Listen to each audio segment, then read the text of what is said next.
Eligio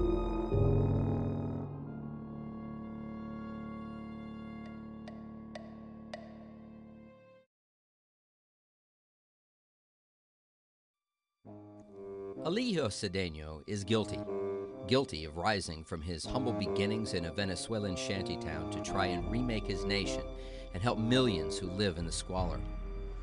Cedeno knew if he could make it out, so could they, if just given the chance. Eligio Cedeno is guilty of earning and then giving away millions to make lives better and give Venezuelan children the opportunities that he had to fight for.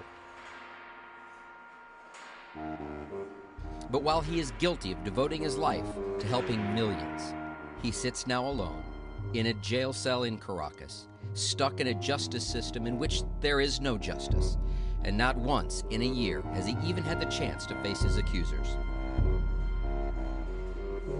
Chris Arcos is a former U.S. ambassador and former Assistant Secretary of Homeland Security for International Affairs. A democracy, an emerging democracy, particularly a fledgling democracy, the first thing it needs to do is make sure that its justice system works and is credible. You cannot allow the justice system to become, as one Latin American writer said, a serpent, a snake that only bites the barefooted, the powerless, and not the ones that wear boots, the powerful. And this is what we've seen in Venezuela now, where the powerless traditionally have been discriminated against, and there was no justice. And now it's even wealthier people, middle class people, and of course the lower class that is suffering from the lack of rule of law and the distortions and the arbitrariness of the court system that you find now in Venezuela. It's not too different from what we used to see in the old days in many right-wing and authoritarian right-wing countries or totalitarian left-wing countries. Cedeno was arrested in a highly suspect government sting operation more than a year ago. The charge? Facilitating the exchange of U.S. dollars to a local businessman who in turn sold the dollars on the black market. To date, no one has offered any proof whatsoever of his involvement in or knowledge of that scheme.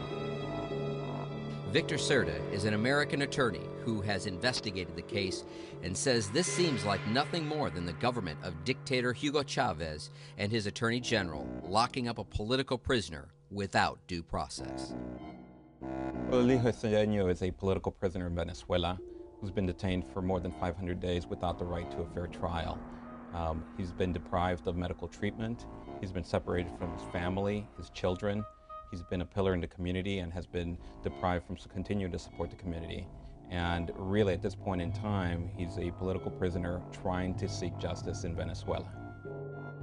This is a case study, a case example of a clear violation of human rights from all perspectives, not just in Venezuela, but around the world, where somebody is being detained and deprived of liberty without the right, even under their own laws, even under international law, to defend himself, to be with his family, and to present the case and get a decision from a judge. So in terms of human rights, this is a case study of how to violate human rights. So, while we know what Eligio Cedeno is guilty of, there is ample evidence in the eyes of the children in the shanty towns of Venezuela. The question remains, will he ever be allowed to prove his innocence?